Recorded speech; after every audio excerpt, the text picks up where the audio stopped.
Hello students, আমি মুর্শিদ sir. তোমাদেরকে আগের ক্লাসে আমি প্রতিসরাঙ্ক, সংকট কোণ, অভ্যন্তরীণ পূর্ণ প্রতিফলন এইসব সম্পর্কে পড়িয়েছিলাম। তো একটা কোশ্চেন এসেছিলো কমেন্টে যে sine i mu equal to sine i by sine r, এটা বলেছিলাম। তো সাইন সম্পর্কে বোঝা যাচ্ছে না, সাইন কী জিনিস সেটা বুঝতে পারছে না, তাই বলেছিল। যে না বোঝারই কথা, কারণ এই যে সাইন থিটা, সাইন আই কিংবা সাইন আর, এগুলো ম্যাথামেটিক্সের জিনিস। এগুলো তোমাদের সিলেবাসে নেই আপাতত, ক্লাস 10-এ শুরু হয়। এগুলো সম্পর্কে ক্লাস 10-এ ডিটেলসে পড়ানো হয় ম্যাথামেটিক্সে।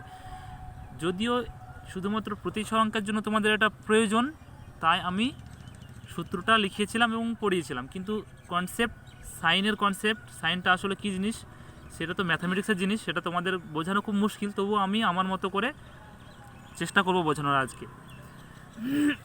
তো দেখো, তোমাদের যেগুলো সম্পর্কে জানা আছে সেগুলো আমি প্রথমে বলে দেবো কিছু, তারপর সেখান থেকে ত্রিকোণমিতিক ফাংশন বা এই সাইন থিটা, কস থিটা বা সাইন আই বাই সাইন আর, এগুলো কী জিনিস সেটা বলবো। প্রথমে তোমাদেরকে বলি যে এই যে এটা একটা সমকোণী ত্রিভুজ, এটা সবাই জানো তোমরা। এটা সমকোণী ত্রিভুজ যার এই কোণটা 90 ডিগ্রি বা সমকোণ। আর সমকোণের বিপরীত বাহুটা অতিভুজ হয় সবসময়,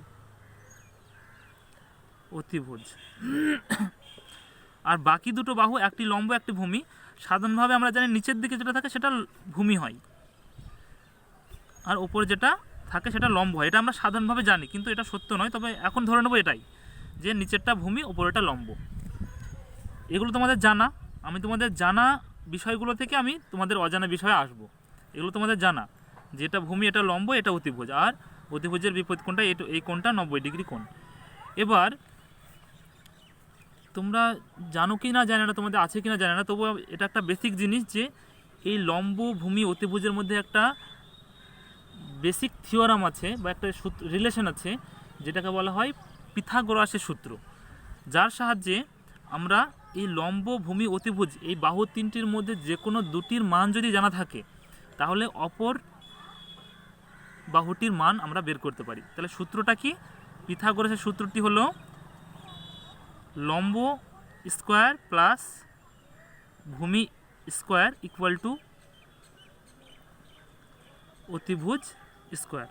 মানে লম্বের যে মানটা, এই যে লম্বের যে মানটা 3 সেমি বা 4 সেমি যাই হোক না কেন, লম্বের মানটা তার স্কোয়ার প্লাস ভূমির মানটা নিয়ে তার স্কোয়ার করলে, এই দুজনকে যোগ করে সেটা অতিভুজের স্কোয়ার সঙ্গে সমান হয়ে যায়। এবার এই সূত্রকে অ্যাপ্লাই করে আমি এই লম্ব, ভূমি, অতিভুজের মধ্যে যে কোনো দুটির মান যদি দেওয়া থাকে, তাহলে অপরটির মান বের করতে পারি। তার মানে এই সূত্রটি হলো একটি ত্রিভুজের লম্ব, ভূমি এবং অতিভুজের মধ্যে সম্পর্ক। যেমন তোমাদের একটা উদাহরণ দিই, যে কোনো ত্রিভুজের, সমকোণী ত্রিভুজের, ধরে নাও যে অতিভুজের মান দেওয়া আছে 5 সেমি এবং ভূমির মান দেওয়া আছে, এটা অতিভুজকে সংক্ষেপে অতি লিখছি আমি, আর ভূমির মান দেওয়া আছে 3 সেমি। তাহলে চেয়েছে আমার লম্বের মান চেয়েছে, তাহলে কিভাবে বের করব? দেখো, অতিভুজের জায়গাতে এই সূত্রতে আমি অতিভুজের জায়গাতে 5 সেমি বসিয়ে দেবো, ভূমির জায়গাতে 3 সেমি বসিয়ে দেবো এবং লম্বের মান বের করে নেব। দেখি, এই যে লম্ব স্কোয়ার যেখানে আছে, লম্ব স্কোয়ার রেখে দিলাম, প্লাস ভূমির জায়গাতে 3 মানে 3-এর স্কোয়ার হবে, ইকুয়াল টু অতিভুজের জায়গাতে 5 মানে 5-এর স্কোয়ার হবে, বা লম্ব স্কোয়ার প্লাস 9 ইকুয়াল টু 25, বা লম্ব স্কোয়ার ইকুয়াল টু 25 মাইনাস 9, বা লম্ব square is equal to 16, therefore লম্ব ইকুয়াল টু √16 ইকুয়াল টু 4। এখানে -4 প্লাস মাইনাস দুটোই হয়, কিন্তু মাইনাস নেব না, কারণ কোনো বাহুর দৈর্ঘ্য নেগেটিভ হতে পারে না। তাহলে 4 পেয়ে গেলাম আমরা। এটাই বোঝাতে চাইছি যে এই যে পিথাগোরাসের সূত্রের সাহায্যে আমরা একটা সমকোণী ত্রিভুজের লম্ব, ভূমি এবং অতিভুজের মধ্যে রিলেশন বের করতে পারছি। যে কোনো দুটো দেওয়া থাকলে অপরটি বের করতে পারবো, এখানে কোণের কোনো ব্যাপার নেই। এবার পরবর্তীকালে মানুষ চিন্তা ভাবনা করলো যে এখানে লম্ব, ভূমি, অতিভুজের মধ্যে যে কোনো দুটো দেওয়া থাকলে অপরটি বের করতে পারছি, কিন্তু যদি এই লম্ব, ভূমি, অতিভুজের মধ্যে যে কোনো একটি বাহুর দৈর্ঘ্য দেওয়া থাকে এবং একটি কোণ দেওয়া থাকে, তাহলে কি আমরা অন্য কোনো বাহু বের করতে পারবো না, কিংবা অন্য কোনো কোণ বের করতে পারবো না? এই যে প্রবলেম, এই প্রবলেমের সলিউশন করার জন্যই ত্রিকোণমিতির সৃষ্টি। তার মানে কোনো একটি সমকোণী ত্রিভুজের, এটা একটা সমকোণী ত্রিভুজ, এই যে সমকোণী ত্রিভুজের এবিসি সমকোণী ত্রিভুজ, যে কোনো একটি কোণের মানও যদি দেওয়া থাকে আর যে কোনো একটি বাহু দেখা গেল ভূমির মান দেওয়া আছে এবং এই কোণটার মান দেওয়া আছে, তাহলে ওই এই লম্বের মান কিংবা অতিভুজের মান বের করা যাবে কি না? যাবে কি? তো বের করা যাবে। কীভাবে বের করা যাবে সেটার জন্য অবশ্যই আমাদের ত্রিকোণমিতিক ফাংশন বা এই যে সাইন আই বাই সাইন আর এইসব লিখেছিলাম তোমাদেরকে, এগুলো তৈরি করতে হয়েছে। তো এই সাইন আই সাইন আর এই যে ফাংশানে আমাদের প্রয়োজন। তাহলে তার জন্য বেসিক কিছু থিওরাম আছে, এখানে যেমন বেসিক থিওরাম এটা লম্ব স্কোয়ার প্লাস ভূমি স্কোয়ার ইকুয়াল টু অতিভুজ স্কোয়ার, এই সূত্রকে কাজে লাগিয়ে তো আমরা এই অঙ্কগুলো সলভ করতে পারছি। যে কোনো দুটো দেওয়া থাকলে, দুটো বাহু দেওয়া থাকলে অপর বাহুটা বের করতে পারছি এই থিওরামকে কাজে লাগিয়ে, পিথাগোরাসের সূত্র কাজে লাগিয়ে। তেমনি ত্রিকোণমিতিক ফাংশনের ক্ষেত্রেও একটা বাহু আর তিনটে বাহু আছে, আবার কোনো তিনটে আছে, তার মধ্যে একটা কোণ তো 90 ডিগ্রি আমরা জানি, বাকি দুটো কোণ আছে, মানে দুটো কোণ তিনটে বাহু আমাদের অজানা। তার মধ্যে যে কোনো একটি কোণ এবং একটি বাহু দেওয়া থাকলে অন্য বাহুগুলো বের করা যাবে। এবং কিভাবে বের করা যাবে তার জন্য কিছু বেসিক থিওরাম দরকার। তো সেই বেসিক সূত্র 6টি আছে, সেই 6টি সূত্র আমি তোমাদেরকে লেখাচ্ছি, যেগুলো তোমাদের সবগুলো লাগবে না, শুধু সাইন বোঝাবো। আমি 6টি সূত্র কি বলছি সেটা দেখে নাও। 1 নম্বর হচ্ছে সাইন থিটা। আচ্ছা, থিটাটা হচ্ছে কোণের মান, একটা যে কোনো একটা কোণকে বোঝায়, সাইনটা একটা ফাংশন। তাহলে সাইন থিটা ইকুয়াল টু কোনো সমকোণী ত্রিভুজের লম্ব বাই অতিভুজ। তাহলে তোমাদের সাইন কী জিনিস সেটা তোমাদের প্রবলেম ছিল। সাইন থিটা মানে সাইন এবং এই থিটাটা একটা কোণ।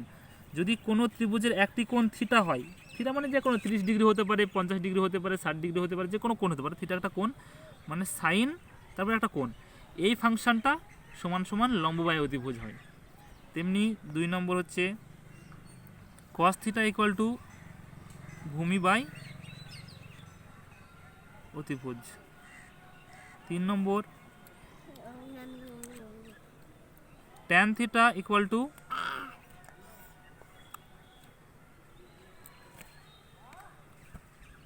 লম্ব বাই ভূমি। 4 নম্বর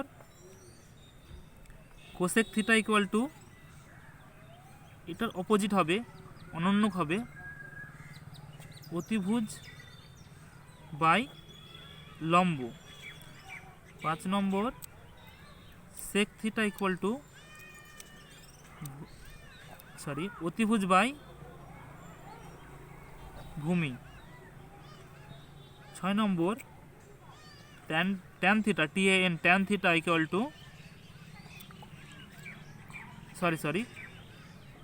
কট থিটা ইকুয়াল টু, এটার অপোজিট হবে ভূমি বাই লম্ব।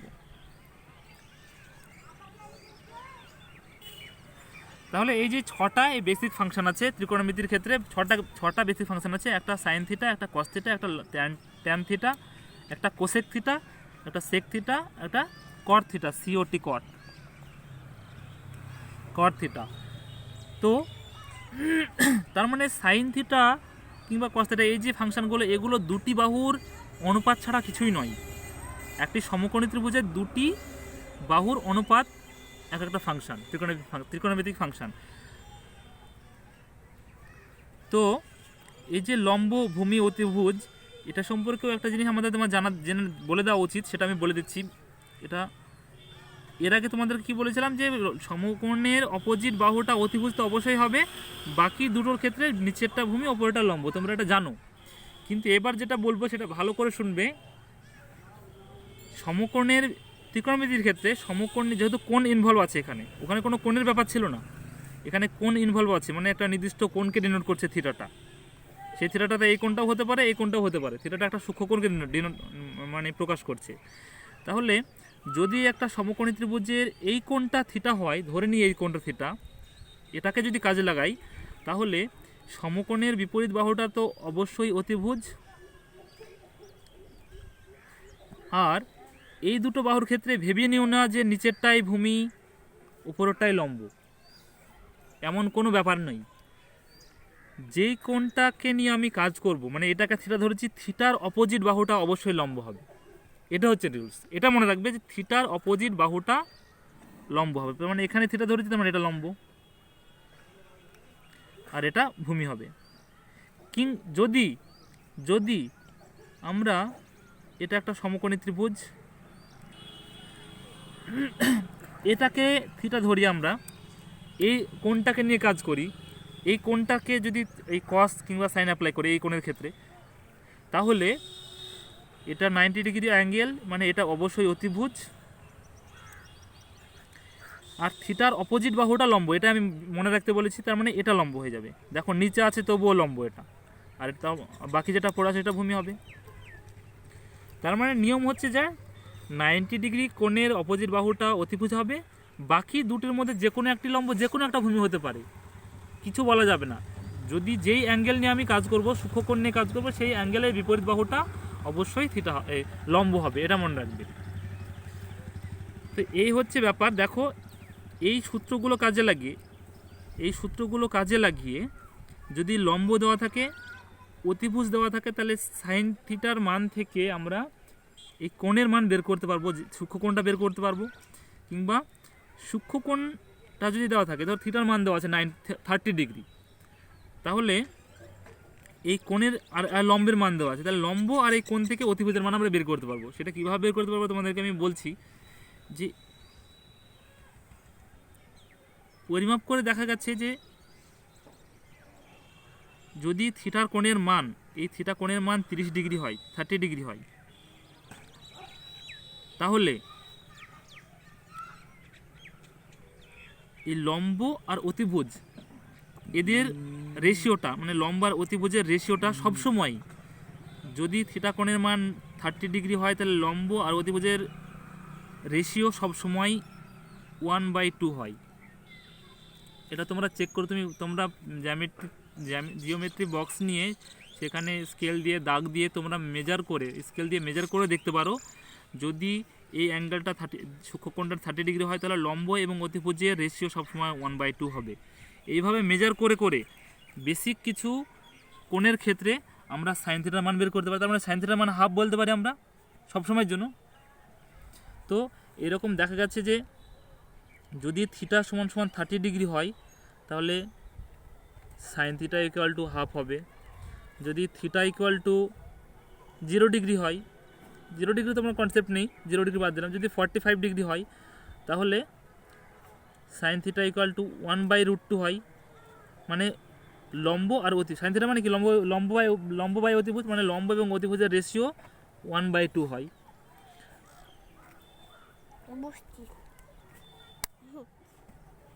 যদি থিটা ইকুয়াল টু 60 ডিগ্রি হয়, তাহলে সাইন থিটা ইকুয়াল টু √3/2 হয়। যদি থিটা ইকুয়াল টু 90 ডিগ্রি হয়, তাহলে সাইন থিটা ইকুয়াল টু 1 হয়। এই যে ভ্যালুগুলো, এগুলো পরীক্ষার ফল, এগুলো মেজার করে দেখা গেছে, তাহলে এগুলো আমাদের মুখস্থ রাখা উচিত।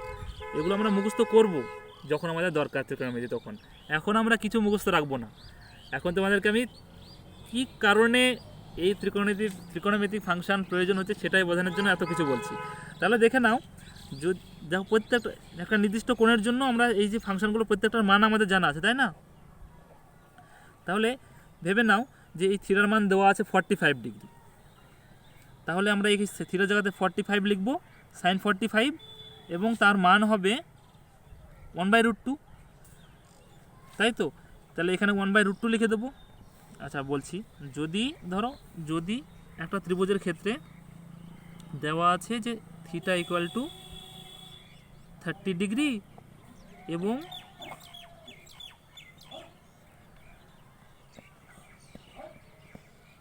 অতিভুজ 12 সেমি, হ্যাঁ, এবার বলেছে যে লম্ব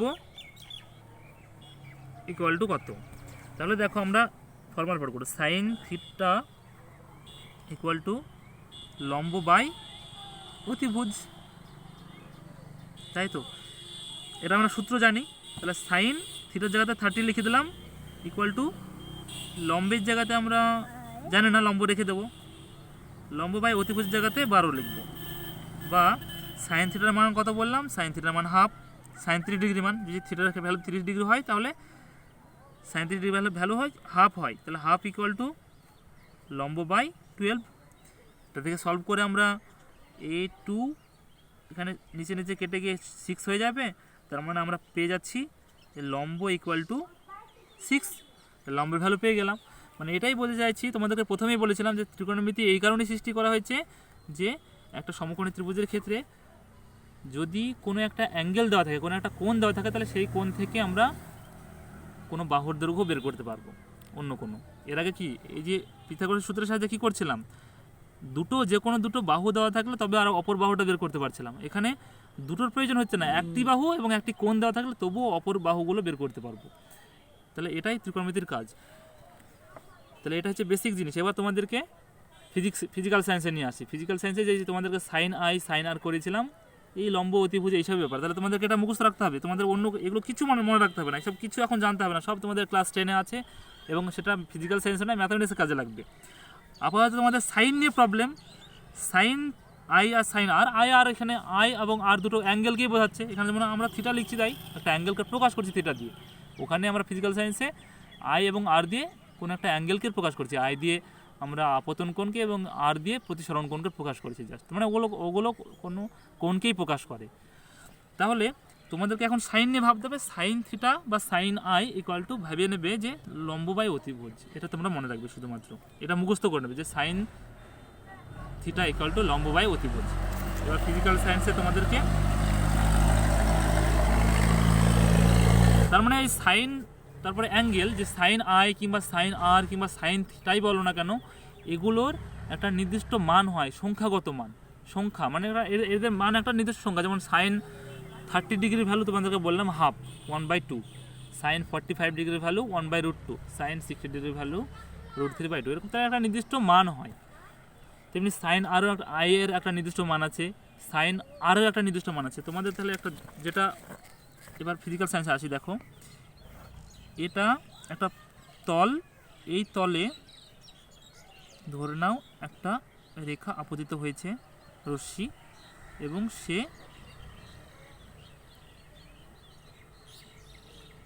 এইদিকে চলে গেছে, হয়েছে। এটা হচ্ছে আমি ধরে নিলাম অভিলম্ব। তার মানে এই অ্যাঙ্গেলটা হলো আই আর এই অ্যাঙ্গেলটা হলো আর। তাহলে এটা প্রথম মাধ্যম, এটা দ্বিতীয় মাধ্যম। দেখে বোঝা যাচ্ছে যেহেতু এটা অভিলম্ব থেকে দূরে সরে গেছে, তার মানে এটা ঘন মাধ্যম, অবশ্যই এটা অবশ্যই লঘু মাধ্যম, তাই তো। তাহলে এক্ষেত্রে আমরা যদি প্রথম মাধ্যমের সাপেক্ষে দ্বিতীয় মাধ্যমের প্রতিসারাঙ্ক বের করি, তাহলে প্রতিসারাঙ্ক সমান সমান সাইন আই বাই সাইন আর, স্নেলের সূত্র অনুসারে বা প্রতিসারাঙ্কের দ্বিতীয় সূত্র অনুসারে এটাই হবে। তাহলে আমি কি বললাম যে সাইন আই এগুলো কিছুই না, একটা সংখ্যা মাত্র, দুটো বাহুর অনুপাত। একটি সমকোণী ত্রিভুজের দুটো বাহুর অনুপাত সাইন আই। কিসের অনুপাত? লম্ব এবং অতিভুজের অনুপাত। তেমনি সাইন আর, এটাও তো একটা ত্রিকোণমিতি, এটাও তো সাইন, এটাও লম্ব এবং অতিভুজের অনুপাত। মানে এটাও একটা সংখ্যা, এটা একটা সংখ্যা, তাহলে দুটো সংখ্যার অনুপাত আবার একটা সংখ্যাই হবে, তার মানে মিউ একটা সংখ্যা হবে, সেজন্য মিউর ভ্যালু একটা সংখ্যাই হয়। তাহলে এটা আমি তোমাদেরকে জ্যামিতিক আকারে প্রকাশ করে দেখাচ্ছি। দেখো আমি ভেবে নিলাম যে এই বিন্দুকে কেন্দ্র করে একটি আমি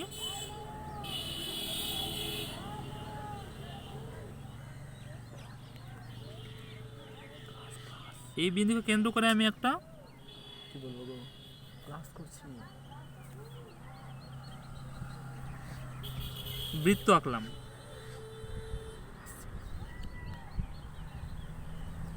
এই বিন্দুকে কেন্দ্র করে একটা বৃত্ত আঁকলাম এবং সেই বৃত্তে এখান থেকে এটা যোগ করে দিলাম, এবং এই যে এই বিন্দু থেকে, মানে এই বিন্দু থেকে এখানে যোগ করে দিয়েছি, এই বিন্দু থেকে এখানে যোগ করে দিয়েছি, ঠিক আছে। তাহলে ভালো করে ভেবে দেখো, এটা এখান থেকে এটা লম্ব এঁকেছি, মানে এই বিন্দু থেকে এই বাহুর উপর লম্ব এঁকেছি, এই বিন্দু থেকে এই বাহুর উপর লম্ব এঁকেছি, মানে এই কোণটা অবশ্যই 90 ডিগ্রি কোণ হবে এবং এই কোণটাও 90 ডিগ্রি কোণ হবে। তার মানে এটা একটা সমকোণী ত্রিভুজ হয়ে গেছে, এটা একটা সমকোণী ত্রিভুজ হয়েছে। আমি নামও যদি দিই তাহলে ভেবে নিতে পারি এটা এবি, এটা ও, এটা সিডি।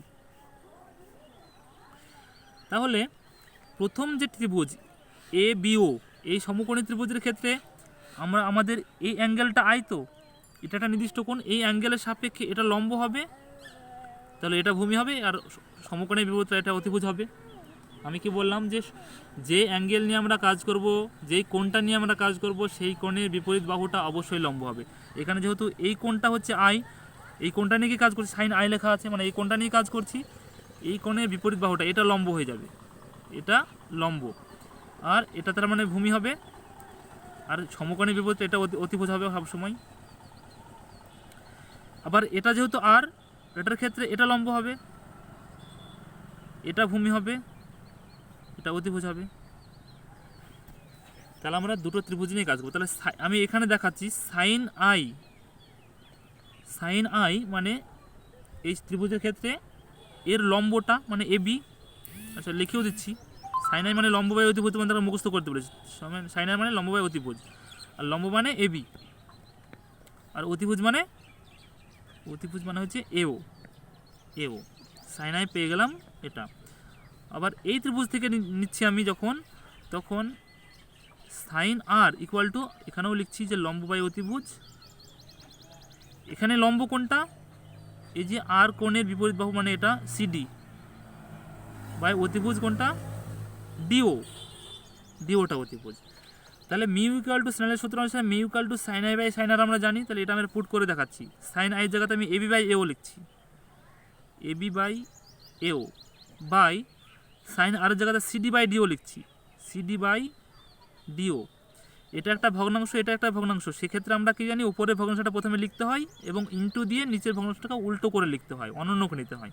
আমরা সেটাই করব, এবি বাই এও ইনটু এটা ডিও বাই সিডি এরকম লিখব। এবার দেখো এই যে একটা বৃত্ত এঁকেছিলাম, সেই বৃত্তের ক্ষেত্রে এটাও ব্যাসার্ধ, আবার এটাও ব্যাসার্ধ। একটা বৃত্তের ব্যাসার্ধ তো আলাদা আলাদা হতে পারে না, সব জায়গাতে যেখানেই নিই না কেন এটাও ব্যাসার্ধ, এটাও ব্যাসার্ধ, এটাও ব্যাসার্ধ, এটাও ব্যাসার্ধ, সব ব্যাসার্ধ সমানই হবে বৃত্তের ক্ষেত্রে।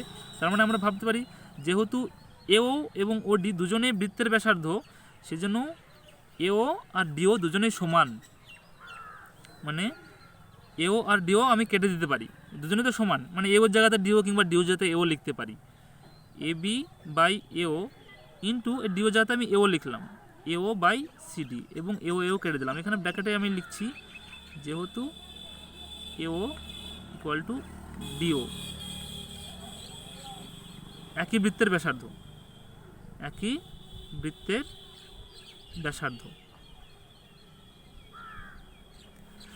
তাহলে এটা কেটে গেল, তার মানে পড়ে রইল এবি বাই সিডি। তাহলে mu equal to AB by CD, তাহলে মিউ ইকুয়াল টু কি, প্রথম মাধ্যমে এই যে এবি এবং এই সিডি এই দুটো বাহুর অনুপাত, তাহলে মিউ এই দুটো বাহুর অনুপাত, দুটো বাহু এটা যদি আমরা ধরে নাও যে এই বাহুটা যদি আমার 3 হয় এবং এই বাহুটা যদি 4 হয়, এই বাহুটা যদি 4 হয়, তাহলে মিউ ইকুয়াল টু কী হবে, 3/4 হবে, এরকম একটা সংখ্যা পাওয়া যাবে, তাই তো। তাহলে এর ফিজিক্যাল সিগনিফিক্যান্স এটাই, এই যে প্রতিসরাঙ্কের ফিজিক্যাল সিগনিফিক্যান্স এটাই, দুটো বাহুর অনুপাত ছাড়া কিছুই নয়, ঠিক আছে। তাহলে তোমাদেরকে আমি ত্রিকোণমিতি যে সাইন আই সাইন আর এই সব সম্পর্কে তোমাদের কনফিউশন ছিল, সেটা আজকে ক্লিয়ার করলাম যে সাইন আই সাইন আর এগুলো কিছুই নয়, সাইন আইটা দুটো বাহুর অনুপাত, একটা সমকোণী ত্রিভুজের দুটি বাহুর অনুপাত, এটাই বোঝানোর জন্য আজকের ক্লাস। যদি এর মধ্যে বুঝতে অসুবিধা হয় তাহলে আমাকে কমেন্ট করবে, লম্বা ভিডিও করে লাভ নেই, পরের দিন আমি নতুন চ্যাপ্টার শুরু করব, নতুন টপিক শুরু করবো। এরপর তোমাদের মরীচিকা বোঝানোর ব্যাপার আছে, তারপরে মেন জিনিস যেটা প্রতিবিম্ব আর কি, সমতল দর্পণে প্রতিবিম্বের বৈশিষ্ট্য পড়াতে হবে, অনেক ইম্পর্টেন্ট। তার সঙ্গে এমনি প্রতিবিম্ব কয় প্রকার কী কী আছে সেগুলো সব পড়াতে হবে, তো সেটা নেক্সট ক্লাসে করাবো। আজকে এটা যেহেতু তোমাদের কোশ্চেন ছিল সেই জন্য আজকে করে দিলাম। ভালো থাকবে সবাই, আজকে আপাতত এই পর্যন্তই, টাটা।